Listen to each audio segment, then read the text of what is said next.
Hi everybody, I'm Zilla Blitz and welcome. Today we're going to do an unboxing of a prototype of the massive Song for War Mediterranean Theater designed by Invicta Rex Games. This is a 2 to 4 player game with a 1942 and a 1943 scenario, grand scope and scale, covering, of course, what you would expect, the Mediterranean theater in World War II. As you can see, this is a big box, and it's a thick box. There's a lot inside, so let's jump in and get started. I've also had a chance to experience some gameplay of this on Tabletopia, so I'll be able to offer some impressions on gameplay after we take a look at some of the components. But we got a ways to go. Let's jump in and get started with this one.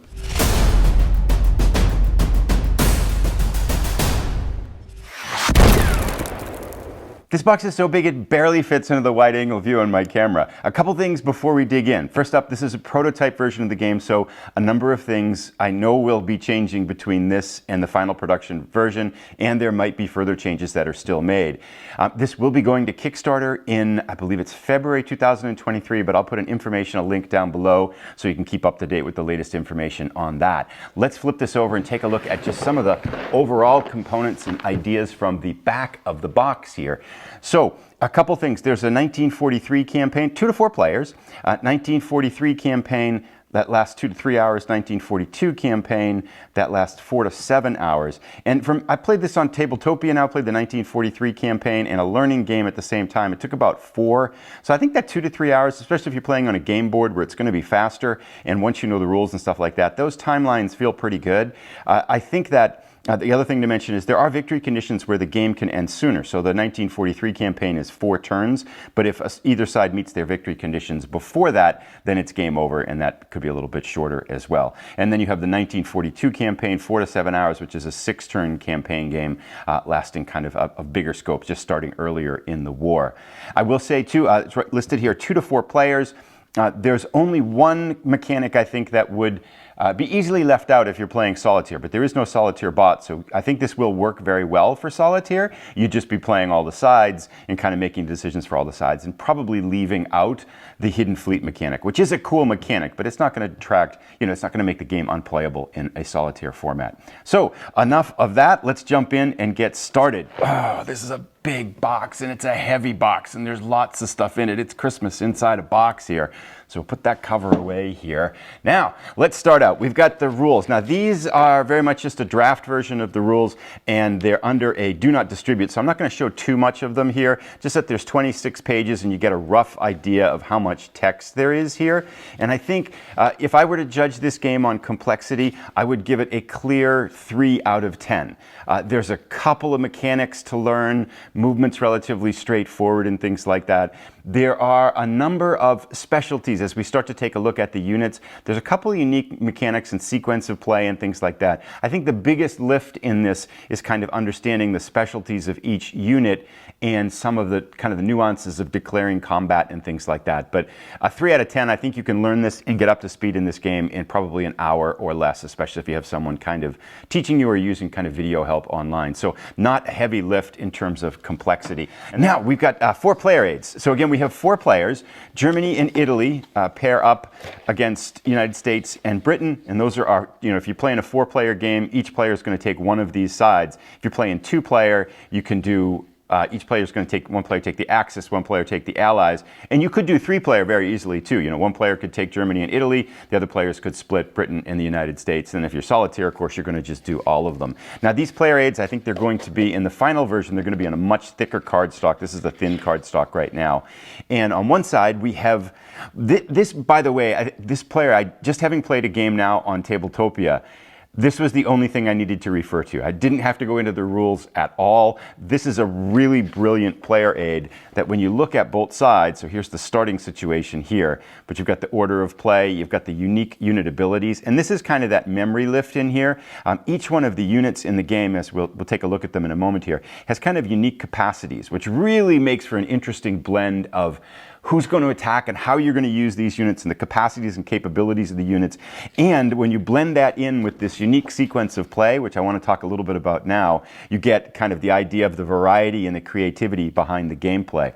So on the left side of the player aid here, and I'll show close-ups of these too, on the left side of the player aid, we have the movement and the armor capacity and the firepower capacity, as well as the unique ability listed, and then the cost to produce them on one side. So pretty much everything you need informationally for the units is right here on this side. And then this is the sequence of play that you'll be referring to a lot. So having it in a very small format like this that's handy to look at is really cool. And this is what I think makes the game very unique. And so basically on the left-hand side here, we can see that we have movement steps, and each turn consists of these different 6 different stages. And so in the first stage, you're just going to move your fighters and your subs. The second stage, you're going to move these air units, fighters again, light bombers, heavy bombers, air transport, destroyers, and surface transport, sea transport. You're going to move all those. Then you're going to move your naval units, the rest of your naval units, then some of your land units, then kind of your breakthrough land units, and then your air units go home. And then at any one of these stages, if combat is triggered, you go through these battle steps where you start with your anti-aircraft, then you go to your fighters, then your light bombers, working through these different types of units till you get to the end of the battle stage. It's a brilliant system that works really well to just create lots of opportunities to be creative in how you attack and defend within the game. Really fun. And this alone makes kind of playing the game and executing the game very, very easy to do. So a lot of fun there. So those are our player aids. That's a lot of time on that, but I realized we talked a little bit about the game as well, which is good. Let's take a look at some of the pieces. So we have 4 boxes here, and one for each of the 4 major powers in the game. Let's open up and take a look at the German units, which are red. Now, right now, these in this prototype version, and I'll show close-ups on these are wooden pieces with stickers on them. In the final version, they're going to be wooden pieces with some kind of silk screened images on them here. And there's a few things to look at here. We have all the different types of units. And I'll kind of go through one of these in detail to kind of show what they are. And they're all double-sided, so if you want to create a fighter, for example, on this one, you use it this side up. If you're going to create a light bomber, then you would switch it to this side here. So we have fighters and light bombers in this. Then we have your heavy bombers on one side, aircraft carriers on the other side. Then up here we have submarines, destroyers, and I'll show other images, cruisers and battleships. Cruisers and battleships in here. Battleships really powerful too. Armor, we have tanks, and then artillery. Last over here we have air transport and sea transport. And this is probably a good time to mention too some of the capacities. Those bring up, I think, an important point. This is a very fast moving game. So literally in the first turn, you can be, as the Axis, you might be invading Malta. And you can execute the whole invasion in one turn. So it really moves fast. The board is big, as we'll take a look at and see, but there's just the mobility of the units make for really fast-acting gameplay. Anti-aircraft and infantry, then double infantry here, and then land transport, trucks or so. Now, I want to show these over here. Each unit, each country has a unique unit here that's going to be modeled in a miniature format. These, I've been told, are being looked at to design that resemble more the actual unit. So I'm guessing these are going to be 88s for Germany, and they're going to look more like 88s in the final version. And then lastly, we have some mines over here, which are some units that you drop in the ocean to blow ships up and things like that too. Now, so that's a look at one of the nations here. Let's put that to the side. And then as we go into the other components here, I won't open up each one of these because we get the idea. So the green here is the US, a particular type of bomber for the US. That's going to be their special unit. And then as we go more, take a look here at, we've got the British forces. I think the Spitfire is the unique unit. Oh, nope. This must be a battleship of some sort here. That's a unique unit for Great Britain. Let's put that there. And some of these things, again, may change between now and the final version. And then Italy here. And the other thing I will say about this, too, that you might be thinking here is Italy, special type of infantry, their special unit. Same, basically, force pool. And the units, the generic versions of the units as you start out the battle have all have the same characteristics. So you don't have to understand that like a heavy bomber for Italy is going to be different from a heavy bomber from the US, for example. But as you play the game, you can get upgrades to these units that make them kind of fall in line more with their historical counterparts and give those units of your country some greater and better features as you play along. So there's a further element of kind of variety that gets added into the game. We'll talk about that when we see some of the national support cards as we look at those. The other thing I would say about this, one of the cool things about the game is that if you're playing, say, for example, Italy or Great Britain in this theater, you might be thinking, okay, are you a second fiddle to the US or to Germany there? It's not that way at all. Italy has a very strong, each of the four powers is somewhat unique in terms of how it's positioned within the game and the things that it can do, but Italy and Great Britain by far are not second fiddle. So if you're playing Italy as the Axis powers, you're going to have a lot to do and be very heavily engaged in the game. And that again is kind of highlighting that idea that the game is really designed to be playable, excitable, but you want every player to be highly involved. So, you know, when you're looking at how this game was designed, they have highlighted and emphasized gameplay over historical accuracy in a lot of these places to make the game fun to play. That, I think, is, you know, clear from as you look at this. This is kind of the design goal, is let's make this fun. And of course, it's modeling World War II combat in many ways, but it's designed to be an exciting and fun experience. Now, when I mentioned solitaire play, I mentioned this is the only thing you probably couldn't do with solitaire. This is the hidden fleet mechanic, and certain nations start the game with hidden fleets, but each nation can build them at a certain stage in the game turn. And basically this is a chance to have a fleet out of view of your opponents. And so you can really surprise people. And this dial is where you used to mark the zone that that fleet is in, so you can kind of move around and kind of put the thing there without your opponent knowing. Now there's ways to detect these, and there's specific rules about how they move and things like that. But this is a really powerful and fun mechanic because you don't know where until you find your opponent's fleet. You kind of have to have a lot of second thoughts there as to what you can and can't do, because who knows what's going to show up in your backyard here. Now, these things here are battle markers. So as you move all your units, you're going to move all your units in a particular stage. In any place you want to initiate or have to initiate combat, you drop down one of these battle markers, and then you go through, after all the movement in that particular stage of the turn, then you execute the battles in any order that you want to. So these are just markers to do that on the board.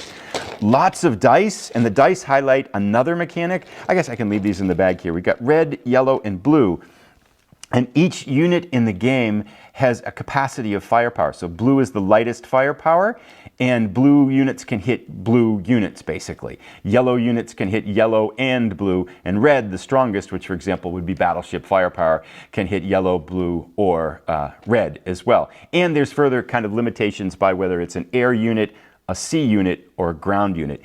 It sounds a little bit complicated when I say it like that, but the way the player aids work and the way it works in execution, it just makes sense. And literally within about 15-20 minutes, you're like, oh, okay, that makes perfect sense. I got it. So trust me, it's an elegant system that works really well, and it's really fun. And it creates kind of some very plausible, I think is the right way to say it, kind of interaction between the various units on the board.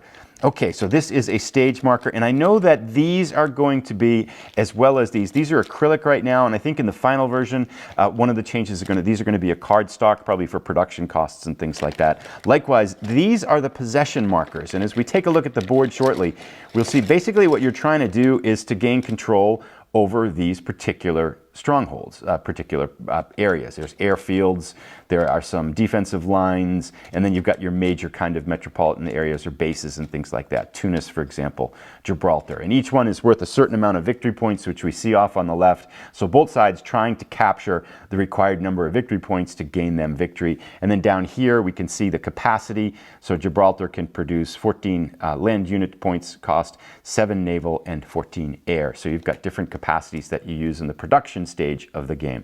So these are a bunch of these. These are acrylic in the prototype version, and I know they're going to be cardstock in the final version. Lots of those there, and we're still not done. Wait, that's not all. It's like one of those Ginsu Knives commercials, right? It's like, no, there's more. Wait. These are the national support tokens. So each turn, you're going to get a couple of these national support tokens, and you can spend them like currency to make upgrades to your units or play kind of unique actions. And we'll take a look at these because those integrate here with the cards. So we'll pull these out right now. These are the national support cards, and there are a bunch for each unit. I think there might be more now. I think there's like 16 or so for each nation. This is where you get some of the unique kind of national divergence as you're playing the game. So for example, if we take a look at Great Britain, we can get here, this is an upgrade to your anti-aircraft units, and it would cost you 1 national support, and at the end of each one of the major turns, you're going to flip over 2 of these cards, and you have the option of purchasing either one or both of them if you can afford them, and you can save up those national support tokens to get units that come later on. So they can be air units, you could get combat engineers here, so these give you the characteristics of the combat engineers, and for the rest of the game, you're going to be able to execute these things. So combat engineers give you the ability to put mines in place. Logistics gives you kind of a special movement ability on that next turn. It's a discardable one here. Then we have King George V-class battleship. So this is the British special unit that we saw the plastic modeled with the kind of the blue miniature there for the game. So if you get this card, you're going to be able to build that unit in the game. And it goes on and on, like things like that. Operation Pedestal, special ability. Each one of these very unique and kind of very carefully crafted to kind of integrate into gameplay, giving you unique kind of unit upgrades and other elements that can kind of change the way. So here's the Spitfire, Matilda tank, so you're going to get strength to your tanks. It's going to be a red unit armor instead of the regular yellow, so that would be a nice one for that. The thing about these too, so one of the game I was playing, I got mosquito bombers, which gave mosquito bombers the ability to hit red armor targets and take out battleships. And with that, then you all of a sudden you have the idea, okay, in this game, I'm going to be able to lean into these mosquito bombers and overproduce these and change the way I literally play the game based on this one card. And with all these cards and all these combinations of cards, you can see how every game is going to play out incredibly unique in terms of gameplay and action, because these can really influence what you're going to do as a nation, and you have to counterattack, kind of think how you're going to react. So now if Britain's got mosquito bombers that can take out my battleships, maybe I don't want to make that many battleships. Maybe I'm going to shift to something else to negate the mosquito bombers. So a lot of interplay and kind of subtle tactics here that you can use with these different national cards here. And a big stack of these. These two will be a thicker card stock in the final version. They're relatively thin right now. Now, okay, we've gone through quite a bit here. Map time. This is massive. Well, not map. I mean, it's 54 inches wide by 31 inches on the vertical. And let's take a look at it. I'll show a zoomed out version of this because there is no way this is fitting in the map here. But heavy card stock, it's going to be a mounted map. And it's all of the Mediterranean, as we can see in that zoomed out version here. But I will show some close-ups as I kind of manipulate it here as best I can on this massive, whoops, let me do that over there. This, I think, I've kind of had this out around the house, for example, and my wife, who, you know, really, oops, earthquake there. My wife, who doesn't have interest at all in war games, really. I mean, you know, that's no shame. But when I had this out on the table, like, she couldn't help resist like walking around and just looking at it. It's just magnificent design. And we can see here, for example, if we're looking at Athens here now, this is one of the German major bases they start with in the 1942 scenario.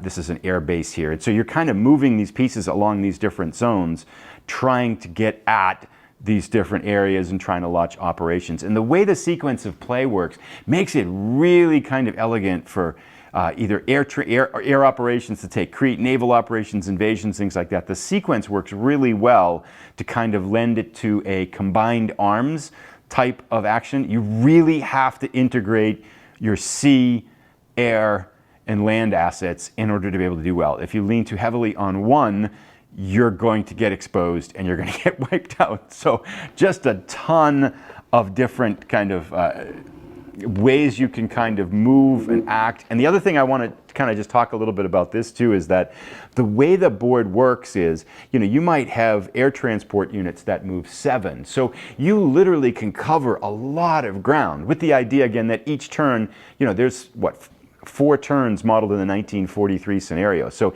each turn represents a particularly big chunk of historical time. So a lot's going to happen. There's not much buildup. You get right into the action, and the game rewards kind of very aggressive play as you go forward. And there you have it. All of the components and inside packaging and some general impressions on gameplay for Song for War. I will be bringing this to the channel in a couple formats. I think I'll show some gameplay and do kind of a prototype review of this. But I will say, without any hesitation, this is super fun. So I couldn't be more excited for the final version.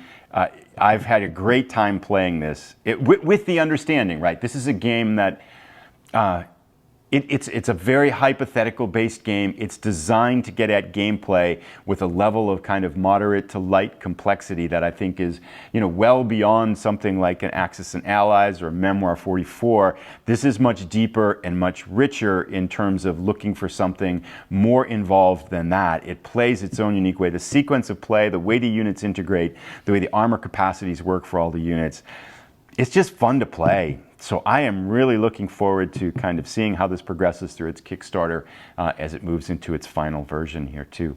Let me know if you have questions down below. I'll put a link up above here to the next video in this kind of short series, kind of highlighting some of the gameplay in Song for War as it makes its way towards its Kickstarter. Thanks for watching, everybody. Have a great day.